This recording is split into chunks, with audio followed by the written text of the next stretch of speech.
Salut l'étranger, j'ai un petit quelque chose pour toi. Ferme ton œil et tends les mains.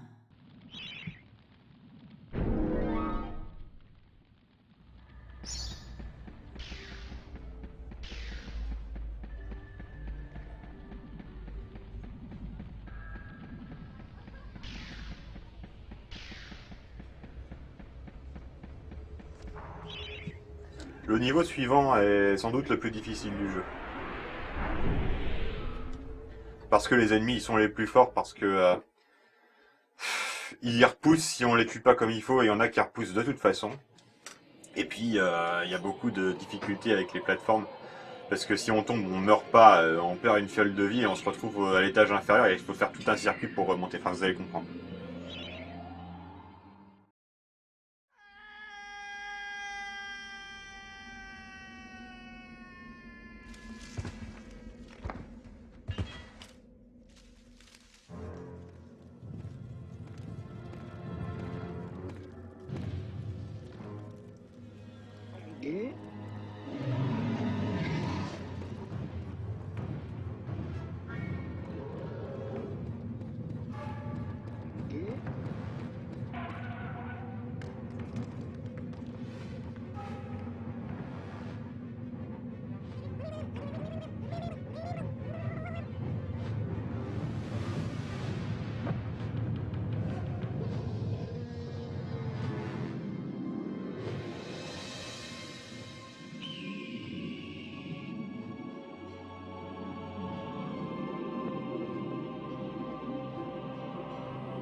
Vous voyez, je vous avais dit qu'on verrait le verre qui est dans le crâne, c'est juste qu'il a servi à rien.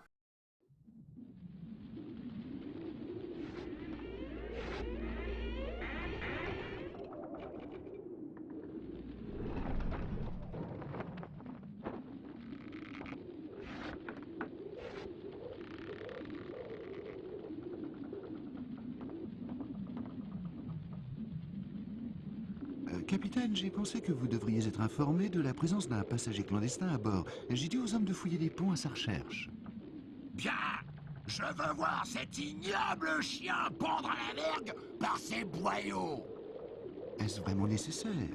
Ne pourrions-nous pas nous contenter de lui sonner les cloches avant de le balancer dans le prochain port? Quoi? Il n'y a pas un seul de ces soi-disant hommes qui ne ferait pas passer sa grand-mère par-dessous la quille pour l'argent dans ses cheveux? Personne ne va lui remonter les bretelles? Amenez-moi ce marin d'eau douce, que je lui taille un nouveau pourpoint. La particularité de ces niveaux est que certains ennemis ont des âmes, d'autres pas, et d'autres pas du tout. Par exemple, ceux qui ont une tunique noire comme ça ont pas d'âme du tout, et quand on les tue, ils tombent en morceaux mais ils finissent par repousser. Ceux qui ont une tunique verte sont sous les ordres de ceux qui ont un manteau bleu. Ceux qui ont un manteau bleu ont une âme. Enfin, ils partagent leur âme avec tout le monde. Donc il faut tuer ceux qui ont un manteau bleu parce que ça sert à rien de tuer ceux qui ont un manteau vert, ils finissent par repousser, sauf si celui qui a un manteau bleu est mort. Vous me suivez? Voilà, vous voyez. Tous ceux qui avaient une tunique verte ont disparu. Par contre, ceux qui avaient une tunique noire, là, ils sont plus là, mais je sais pas pour quelle raison, parce que... Alors là, il y a en fait exactement un pirate de plus qu'il n'y a de requis pour le calice. Ce pirate de plus est le boss, qui a une âme, contrairement à la plupart des autres boss. C'est pas le seul à avoir une âme, hein. Les démons avaient une âme aussi. Ah oui, ils ont poussé ceux-là.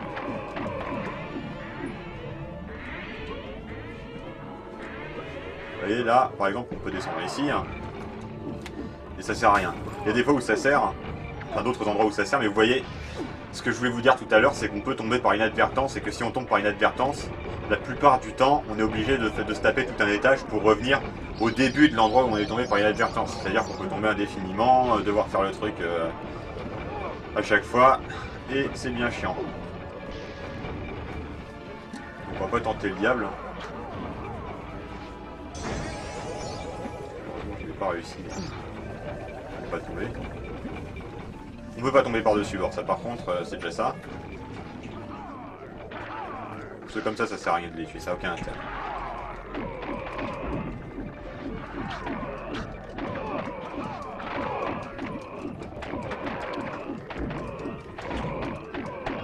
Voilà.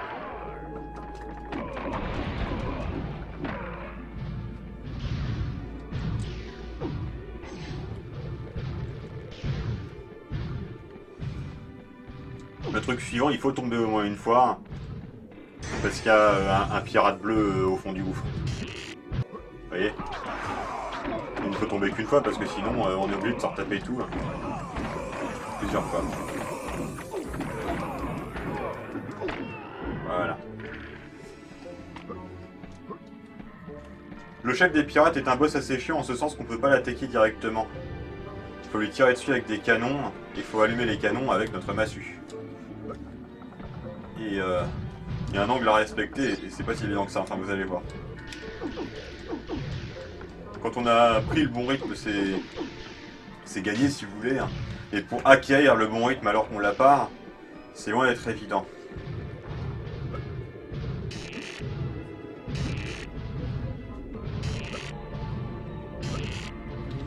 Là, si je rebondis aussi bien, c'est parce que je continue d'appuyer sur le bouton de saut.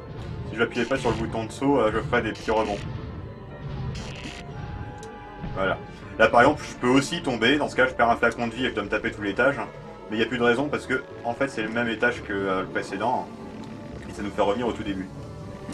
L'ennui, c'est que c'est pas si évident que ça de pas tomber parce que... Vous voyez, là, il faut que je me laisse tomber sur une de ces trucs là. Et je peux me repérer à mon ombre, mais c'est tout. Là, j'arrive sur le pont avec le chef. Je dois tuer ces types là une première fois, mais ils vont pousser. Ensuite, je vais tuer le bleu. Et avant d'arriver au chef, je vais aller chercher le calice parce que comme je vous ai dit, tuer le chef n'est pas indispensable pour avoir le calice. Il y a un pirate supplémentaire un peu ailleurs sur le bateau qui suffit pour avoir le calice. Comme ça, j'aurai pas de backtracking à faire après avoir vaincu le boss. Ce qui est un avantage considérable.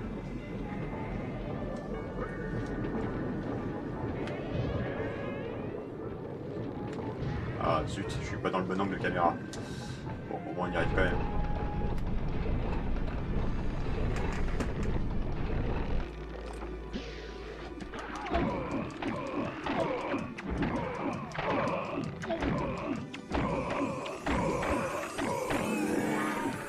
Allez, je peux aller chercher le calice.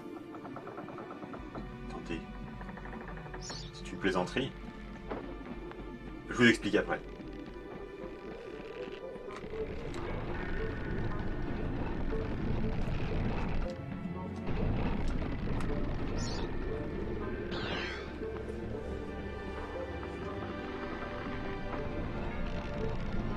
J'espère me tromper. Enfin non, j'espère pas me tromper, mais ça veut dire que je découvre encore des choses. Regardez, est-ce que je peux passer par-dessus bord ici?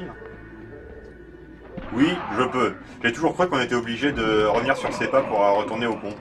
Mais pas du tout. On peut se laisser tomber directement de cette corniche. Je sais pas pourquoi je m'en suis jamais rendu compte. Je sais que d'habitude j'ai un réglage de luminosité un petit peu moins important, mais quand même. Bon. Comme la reine des fourmis, je peux choisir de me laisser frapper par ces types-là. Mais quand ils se réveillent, là, je vais plutôt choisir de les tuer parce que c'est pas un niveau... Voilà, là vous voyez, j'ai pas le bon rythme et du coup, j'y arrive pas. Voilà, là j'ai le bon rythme.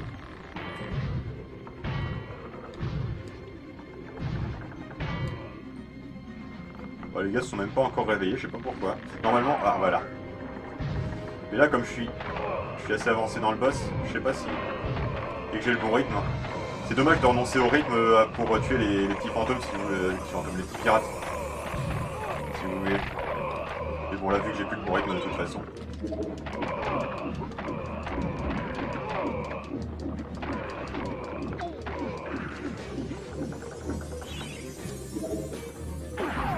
Ah, vous voyez, en plus, ça repousse tout de suite, c'est ridicule.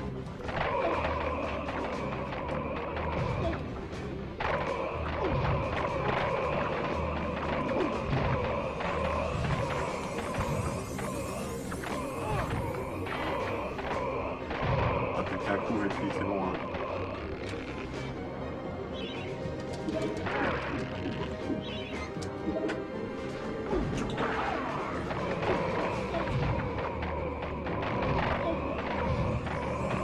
je compte un peu sur le temps de récupération après avoir dépensé un flacon de vie pour réussir à lui porter le coup fatal, voilà. Et fort heureusement, le niveau suivant est très facile. Vous allez voir. Il ne nous reste plus que 2 vrais niveaux. Le hall d'entrée de Zarok, qui sert juste à regagner des points de vie en gros, et le chronographe. Et ensuite c'est le boss final.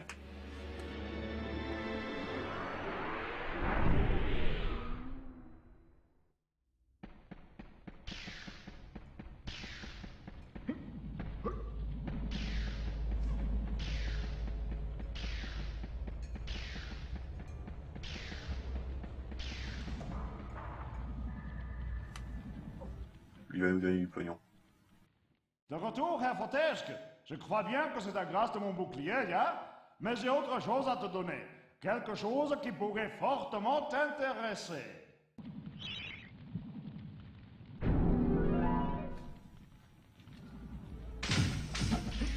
Enfin, beaucoup de pognon, mais on s'en fout. Vous vous rendez compte que comme ce jeu devient linéaire après l'asile, vous obtenez forcément cet argent au niveau où je viens de l'obtenir, ou après. Mais en tout cas, certainement pas avant. Ça sert absolument à rien d'avoir du pognon avant. À ce stade-là du jeu, pardon. Je m'embrouille, je suis désolé.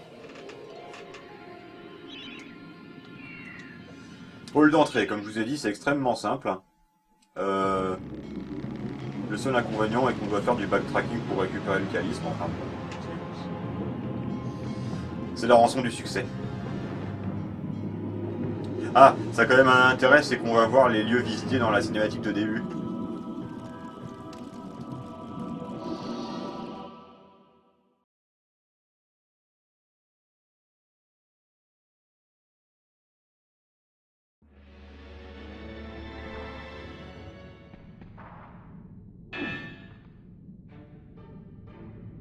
Sir Daniel Fortesque, tu es là intrépide comme à l'entrée du château de Zarok. Qui l'eût dit? Pas nous, c'est certain. Pas ça. Nous craignons que le maître des lieux ne tente en ce moment de plonger ses terres dans la nuit éternelle. Mais entre donc, et fais comme chez toi.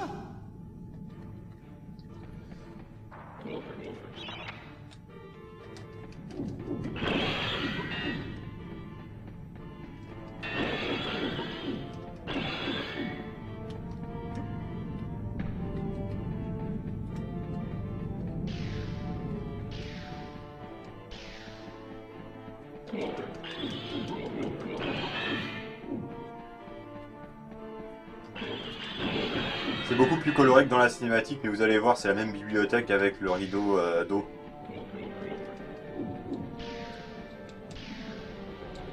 Oui, vous reconnaissez?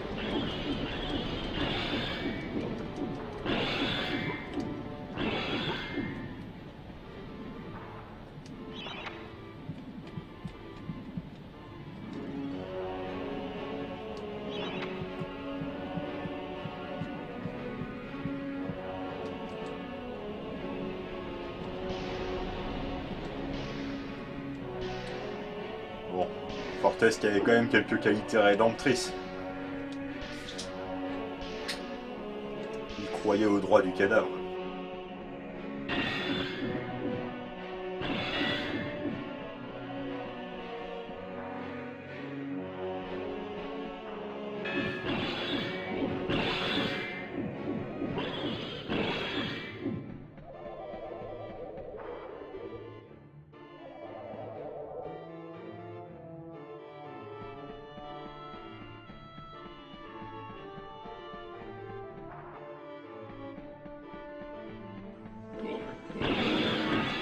Et voilà, backtracking. Ah, c'est obligatoire en ce niveau, mais vous voyez qu'il n'y a eu absolument aucune difficulté. Hein. J'ai fait mon chemin dans les couloirs, dans les escaliers, j'ai récupéré de la vie. Pas beaucoup d'ailleurs, j'en ai récupéré là.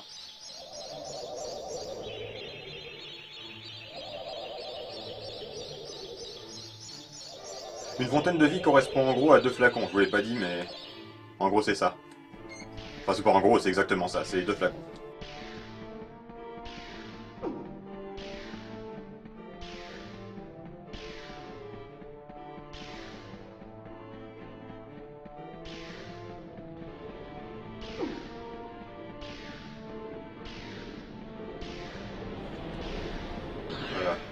Alors je sais pas comment ils faisaient pour s'asseoir ici alors qu'il y avait un calice, mais enfin bon.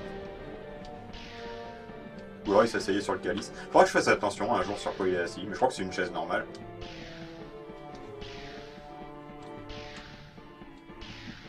Bon, en tout cas grâce à vous, j'ai découvert que le niveau du vaisseau fantôme était plus simple que ce que je croyais. Puisqu'on peut se laisser tomber sur la proue directement depuis l'endroit où se situe le calice. Malheureusement, on est obligé de passer par la proue avant, parce qu'il n'y a pas assez de pirates pour avoir le calice avant de passer par la proue. Mais...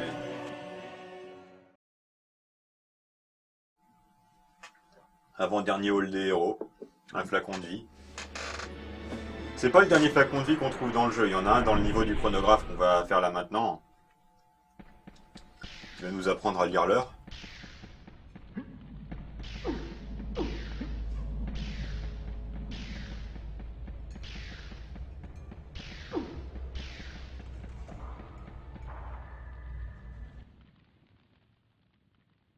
Hé Daniel, comment elle se tient ton épée? Je t'avais dit qu'elle était magique, hein? J'ai peut-être quelque chose pour toi, mais je sais pas ce que c'est. Ça te tente?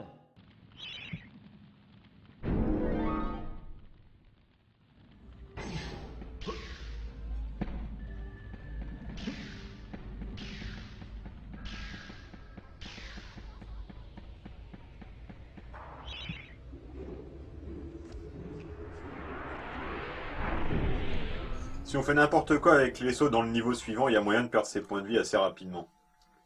Donc il y a certains trucs facultatifs qu'on peut faire un peu comme, comme ce qu'on fait dans le retour au cimetière en sautant sur les cercueils. D'ailleurs vous avez vu qu'il n'y avait pas tellement de trucs comme ça dans le reste du jeu.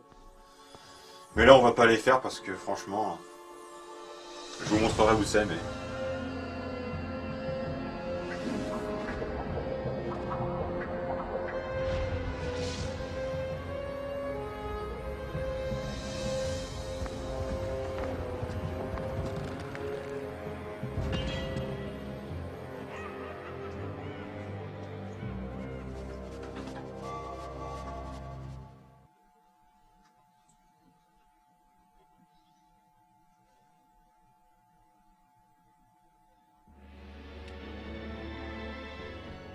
Dans ma jeunesse, ce niveau est le seul où j'utilisais les pilons de poulet.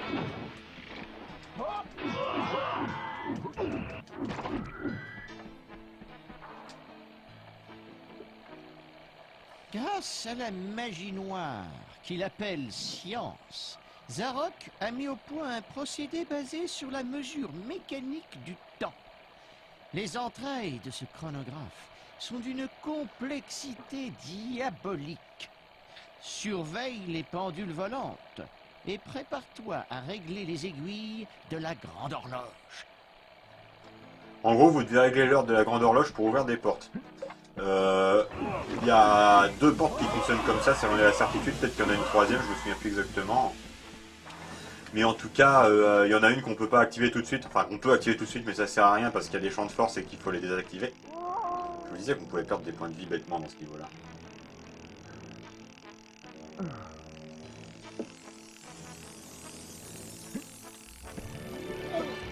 Ah!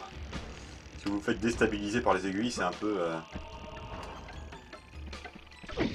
Voilà.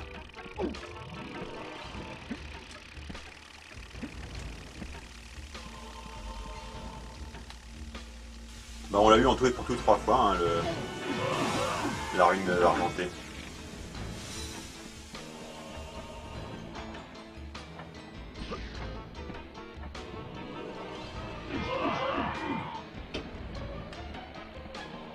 Alors vous voyez là il y a un champ de force, on peut pas les activer comme ça, mais vous voyez il y a un flacon de vie derrière, alors vous voyez pas, oui si vous voyez, je regarde même pas l'heure parce que fondamentalement on s'en fiche, on va pas ouvrir cette porte là maintenant parce que le champ de force est encore actif et qu'on a besoin de régler la grande horloge de façon à ouvrir la porte qui est tout là-bas.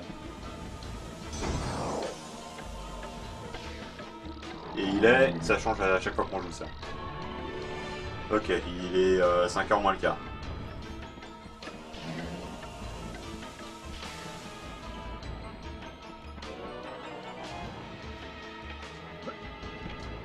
Trois, 4. Puis il n'y a pas de bruit pour vous indiquer que vous avez fait le bon choix. Hein.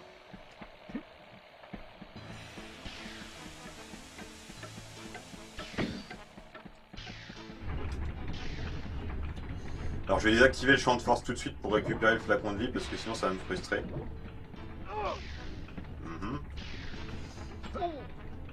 Ce niveau est déjà suffisamment frustrant comme ça. Pour des raisons que vous pouvez observer en me voyant jouer.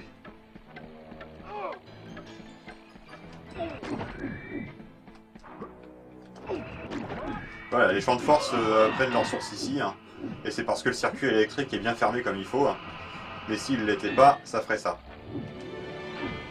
Voilà. Là vous voyez le compte à rebours est fini, l'électricité se redéclenche pas parce que le circuit est ouvert. Là le circuit est fermé mais dans l'autre sens et...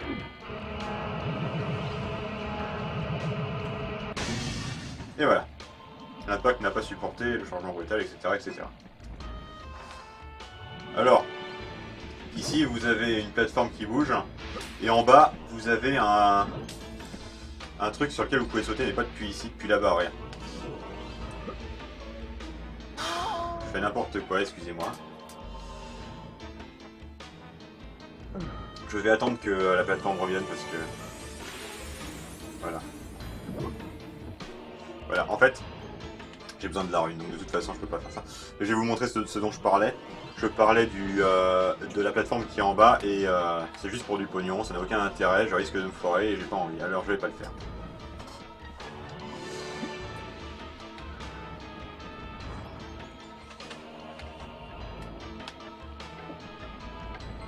Typiquement, quand je fais des parties où je sauvegarde, je fais ce genre de conneries, mais là, j'ai pas sauvegardé, donc si c'est game over, c'est game over. J'ai pas sauvegardé parce que j'avais pas envie. Alors, quelle heure il est 9h05, ok.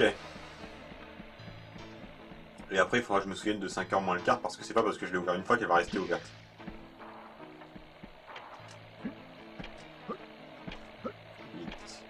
« 9, 1, 9h05, voilà.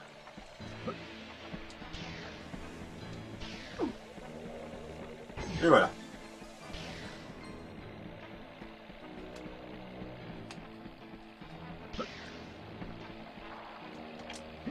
Donc j'ai dit que c'était 5h moins le quart. 3, 4...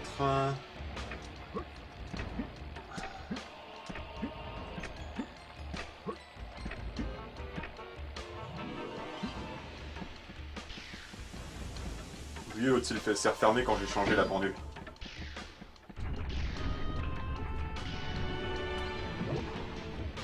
Ouh là là, j'ai oublié quelque chose. Ah, oulala. C'est pas si grave, hein. On va pas me tuer parce que j'ai oublié ça.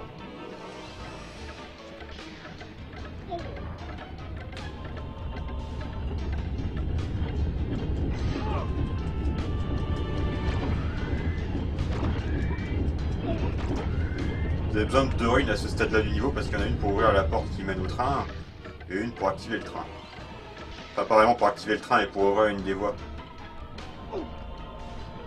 En fait, vous allez comprendre comment fonctionne ce niveau à partir du moment où je vais être rentré dans la gare. Oui, c'est une gare. Oui, ces gars sont des contrôleurs.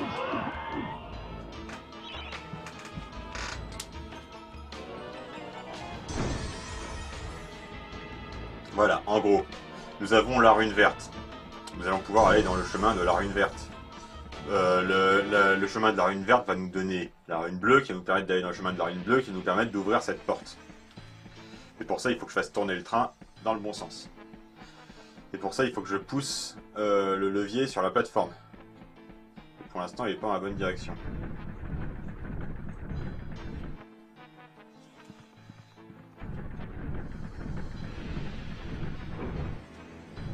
Oh, raté.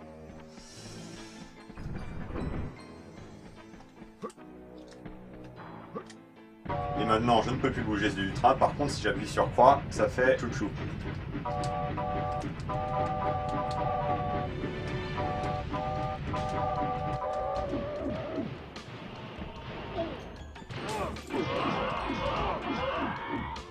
Je sais que j'avais pas mon billet, mais quand même. Coucou.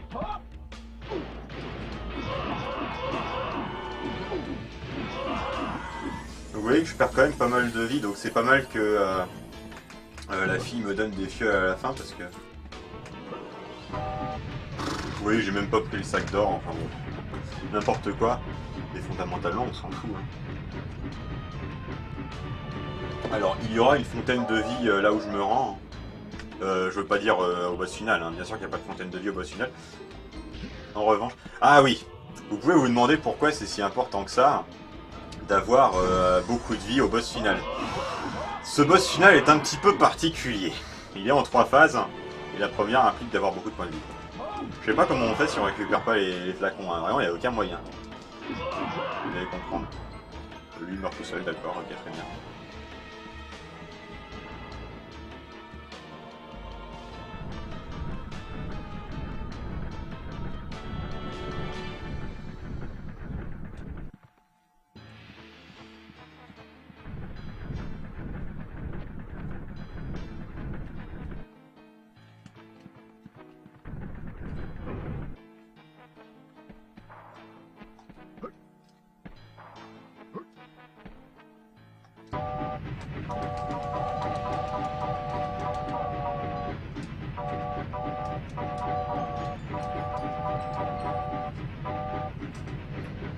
Je m'amuse.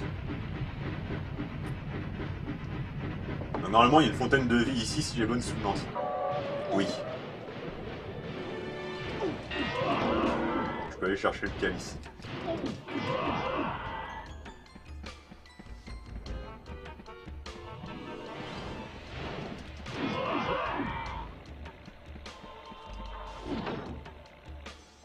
Oui, évidemment, les deux battants s'ouvrent indépendamment, histoire de prolonger le plaisir du chronoplaste.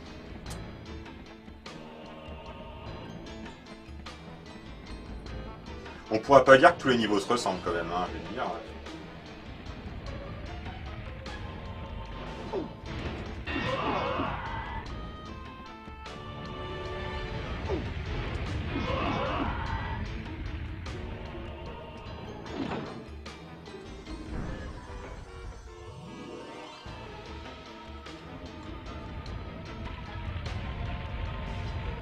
Comptez pas sur moi pour utiliser la supercharge sur ce tunnel parce que avec l'inclinaison de la caméra, il faut que j'appuie en fait à la fois sur le bouton haut et sur le bouton droite. Parce que si j'appuie seulement sur l'un, je tombe soit d'un côté soit de l'autre.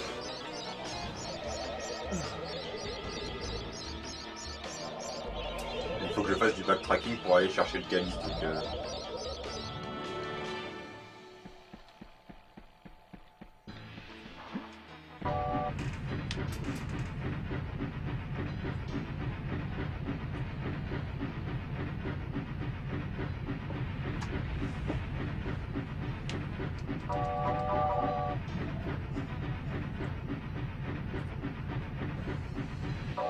Bon, je vais tourner le train de façon à ce que il soit orienté dans la bonne position quand je reviendrai. Je vais aller chercher le calice. Voilà, là il est dans la bonne position. Donc quand je reviendrai, ce sera bon.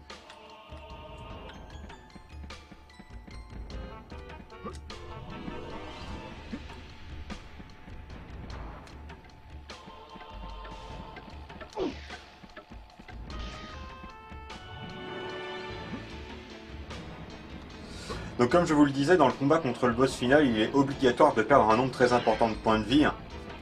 Parce que dans la première phase, on ne se bat pas directement, mais avec une armée qui consomme nos points de vie. C'est spécial.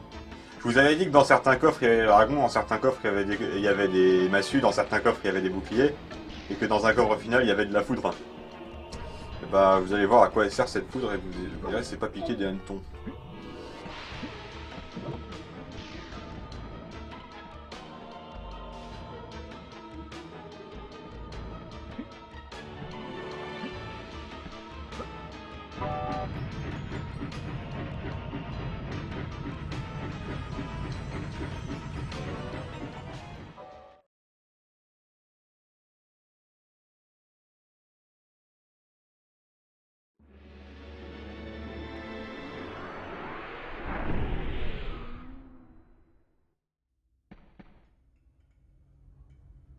Tu ne nous avais pas habitués à ça.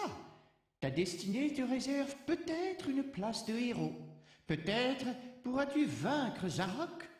Le peuple de Galomère ne saura peut-être jamais rien de tes erreurs passées, et on se souviendra de toi uniquement comme d'un héros. Ton temps en exil est terminé. Bienvenue dans ta nouvelle patrie, Sir Dan Fortesque. Bon. Et comme promis, notre statue est apparue. Bon, sous forme de squelette, hein, faut pas déconner non plus, mais... On peut pas devenir un héros en tant que vivant à titre rétrospectif. Mais bon. Daniel, grâce à Dieu, tu es sauf. J'ai un cadeau pour toi, mais malheureusement, je ne peux pas dire en quoi il pourra t'être utile.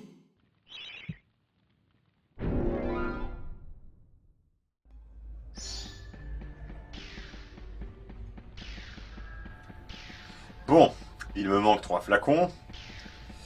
Je pense que c'est quand même jouable. Et quand je vous dis ça, alors que j'en ai quand même 6 de plein, vous vous dites « Oh, il exagère, tout ça ». Non, vous allez voir pourquoi. En fait, j'ai vraiment besoin de beaucoup de flacons pour la première phase du boss.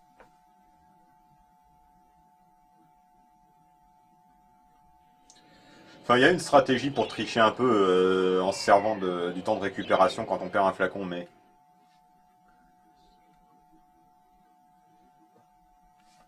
Même ça, c'est pas non plus... Là encore, je peux faire chouchou.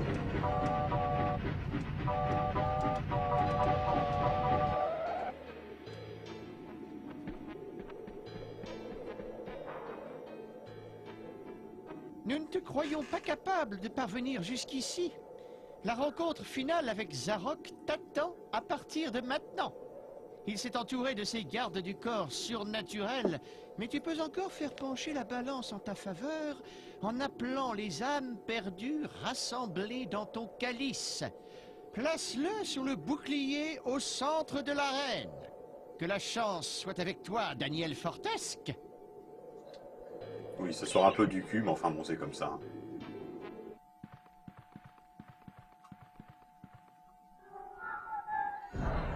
Il ne faut pas aller tout de suite au centre, il faut d'abord, comme je vous le disais, récupérer de la foudre dans un coffre. Cette foudre permettra de régénérer nos soldats, qui sortent effectivement de notre calice, comme vient de le dire la gargouille. Sir Fortesque, mon vieil ennemi, on se rencontre à nouveau. Je vois qu'un siècle passé à nourrir les vers n'a rien fait pour calmer ta naïve obsession de libérer Galomer. Ce type s'appelle des Phasgul, d'après la wiki spécialisée. Le jeu a le bon goût de ne pas le préciser. Phasgul.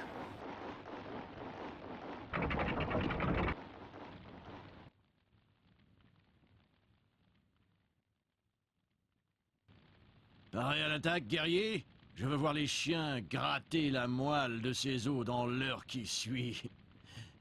Qu'est-ce que c'est que ça, Fortesque? Un porte-bonheur?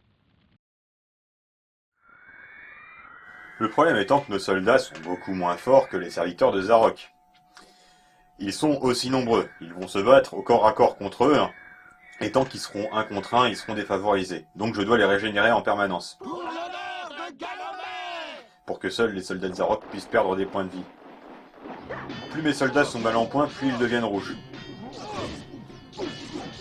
Mais en pratique, j'ai pas le temps de réagir quand ils sont devenus rouges, donc il vaut mieux que je les régénère tous en permanence. Le combat tournera en ma faveur quand un soldat de Zarok commencera à mourir et que mes soldats à moi commenceront à être 2 contre 1. Mais avant ça, je dois sacrifier tous mes PV. Alors vous voyez, je peux continuer de sacrifier des PV au profit de mes soldats pendant le temps de récupération au moment où je perds un flacon de vie. Ce faisant, je ne perds pas de points de vie et mes soldats en gagnent. Mais bon, c'est vraiment 1 centime d'économiser sur 1000 € de gaspillé, on va dire. J'exagère. Donc vous voyez, ça part assez vite quand même. Heureusement, cette santé, ils me la rendront à la fin. Au prorata du nombre de soldats qui restent sur le terrain à la fin. C'est-à-dire que s'il m'en reste qu'un, ce qui n'est pas possible d'ailleurs au demeurant, je récupère une seule fiole de vie. Par contre, s'ils sont encore tous présents, ce qui sera le cas tel que je le prends, je récupérerai autant de vie que j'y ai laissé, plus normalement plus le temps de récupération. Voilà, il commence à être 2 contre 1. C'est-à-dire que je suis avantagé sur... J'ai pas besoin de régénérer ceux qui sont à 2 contre 1, normalement. 3 contre 1 c'est mieux, mais 2 contre 1 c'est déjà bien.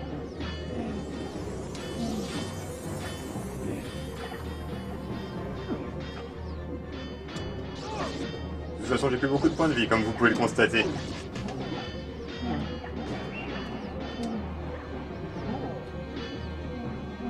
Voilà.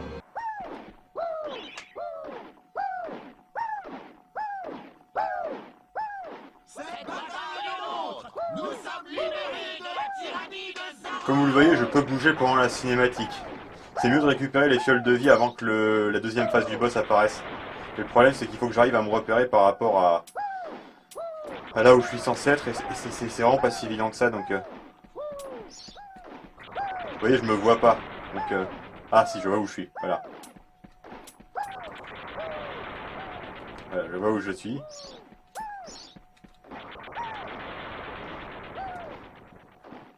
Voilà, je suis ici.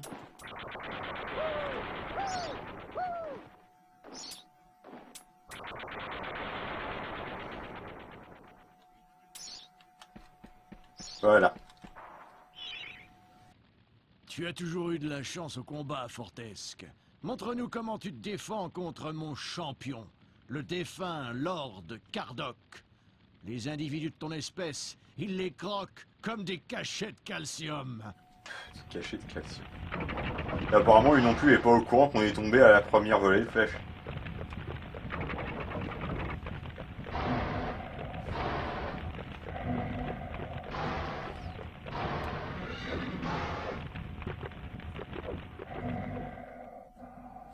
Alors on peut pas l'attaquer en permanence, il a un bouclier la plupart du temps. Vous voyez par exemple là il a un bouclier. Dès que le bouclier s'en va, on peut attaquer mêlée. Oui, son cheval est un cheval laser. Un cheval squelette laser avec une crinière de flamme.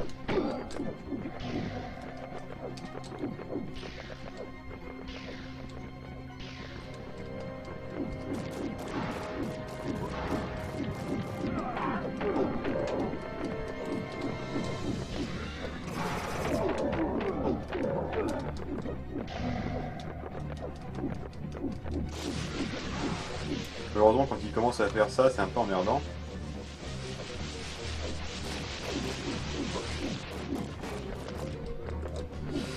Bon, en fait, on a fait le plus dur, hein, il faut que vous le sachiez. Hein. Le plus dur, c'est la première phase où on est obligé de perdre des points de vie pour régénérer son armée.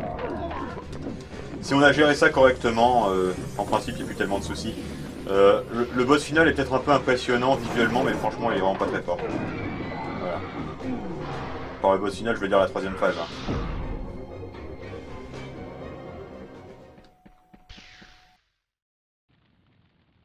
Ça suffit.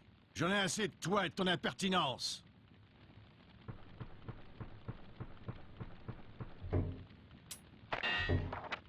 Où est ce sortilège? Ah oui.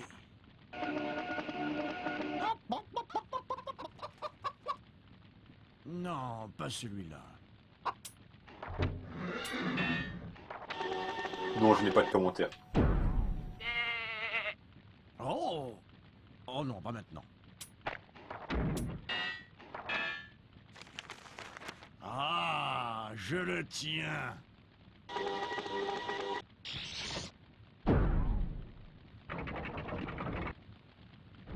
Son apparence finale est beaucoup mieux rendue dans la cinématique de début de Medieval 2. Si ça vous intéresse, je vous encourage à aller voir. Dans la cinématique, il est vaincu par les lances, ce qui est une bonne suggestion en fait. Mais je n'aime pas les armes de jet. Personne ne vaincra le puissant Zarok. Prépare-toi à mourir, Fortesque. Non, je pense que la meilleure suggestion pour ce combat est l'armure de dragon. Vous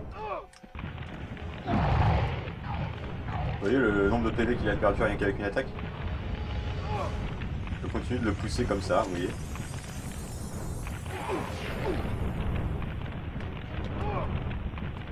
Franchement là c'est de l'ajout, hein, je vais vous dire, hein, vraiment.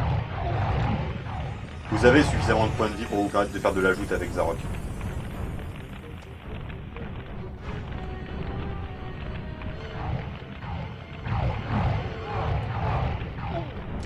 Surtout si vous vient en tête d'utiliser l'armure de dragon.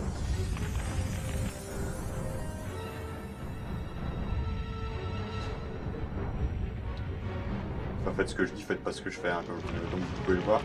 Ah, il a commencé à lancer son attaque spéciale. Ce n'est pas toujours le cas. Son attaque spéciale brûle, c'est-à-dire que si vous êtes touché, vous perdez des points de vie pendant un moment.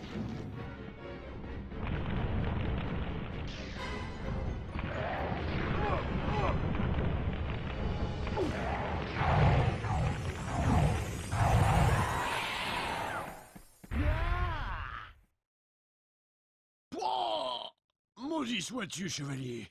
Je suis fini. Pourtant, si je dois échouer, personne n'en réchappera. Tu es condamné, Fortesque. Tu ne quitteras jamais ce domaine.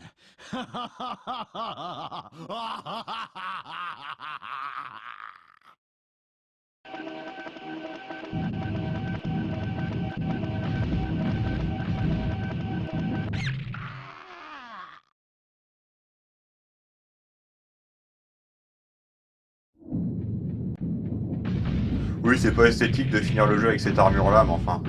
Après, c'est une cinématique en FMV, donc... il est avec son armure normale. Cette cinématique est reprise dans la cinématique de début de Medieval 2, et on peut constater que son crâne, à Daniel, hein, je me comprends, est plus large dans Medieval 2. C'est-à-dire que la distance entre les yeux et les dents est plus importante parce que le nez est plus grand. C'est plus réaliste, mais je trouve ça moins joli. Parce que...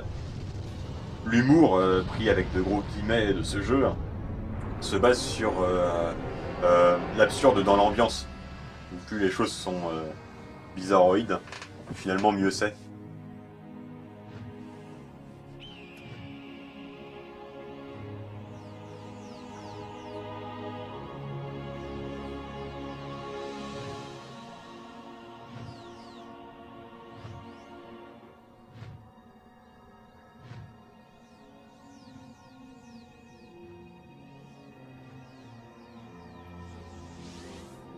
Oui, le fait de récupérer leur âme l'empêche pas d'avoir un look absurde.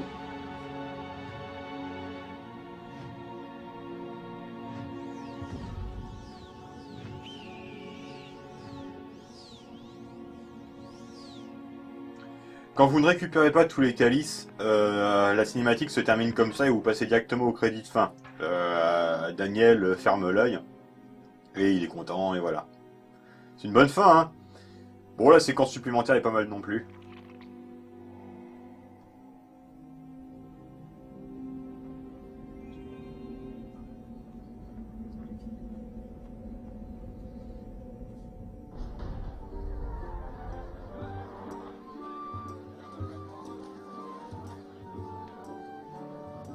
Oui, Starngard et Dirk le dévoué gardent leur casque, même pour festoyer.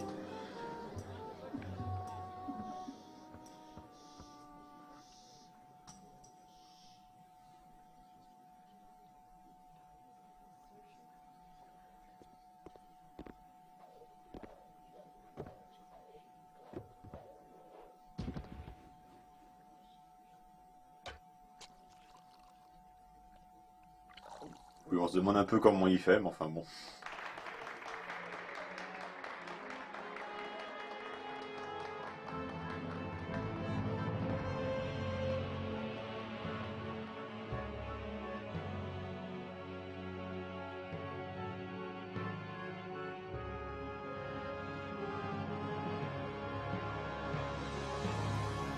Bon, bah voilà, c'était Medieval. Alors, ce serait malhonnête de dire que le 2 est pas bien. Il est bien. Les niveaux sont bien. Le problème, c'est qu'ils n'ont pas cette homogénéité d'ambiance, si vous voulez. Il y en a beaucoup qui sont plus neutres. Et donc, du coup, l'ambiance est moins prenante. Enfin, c'est ce qui m'a semblé. Il y a aussi que j'aimais bien le fait que le héros soit fondamentalement tout seul. C'est très silencieux, Medieval. T'as les héros qui viennent parler à Daniel, mais c'est des statues, tout ça. À la place, dans le 2, il y a des personnages récurrents qui sont le professeur, l'espèce de momie et surtout le fantôme qui nous propose de sauvegarder. Fondamentalement, ça donne pas la même chose. Je trouve le 2 beaucoup moins bien que le 1, mais c'est plus une question d'impression. Je sais que beaucoup de gens sont d'accord avec moi sur ce point, mais ce serait injuste de dire que le jeu est mauvais. Au contraire, il est très bien. En fait, c'est le même fondamentalement. Le gameplay est exactement le même, le graphisme est exactement le même, avec les améliorations qu'on peut espérer d'un jeu sorti quelques années plus tard. Non, franchement, le 2 est un bon jeu, mais il m'a pas laissé un souvenir aussi marquant que le premier. L'autre chose qui a contribué à ça est que le deuxième est plus long. Enfin, en tout cas, il me semble plus long. De fait, je ne peux pas le finir en quelques heures comme ce que je fais là maintenant, donc j'y rejoue moins. Mais il y a des niveaux qui sont plutôt pas mal dans le 2. Je pense notamment au niveau des vampires qui n'a pas tellement son équivalent dans ce jeu-là et qui est vraiment très bien. En revanche, le remake sur PSP, je suis beaucoup plus mitigé à son sujet. Ils ont gardé les mêmes musiques en en faisant des versions réorchestrées qui sont pas mal en tant que telles. J'ai déjà parlé de la problématique du spontané versus l'étudié, et je suppose qu'on peut faire le cas de l'étudié pour dire que quelque part c'est mieux en étudiant davantage, ce qui fait le succès des accidents spontanés qui font que les choses sont bien. Mais le remake sur PSP a plusieurs défauts qui sont quand même rédhibitoires. Le premier étant que si on est suffisamment acharné comme je le suis, on fait les mini-jeux tout de suite, et si on fait les mini-jeux tout de suite, on récupère une épée qui tue tous les ennemis en un coup.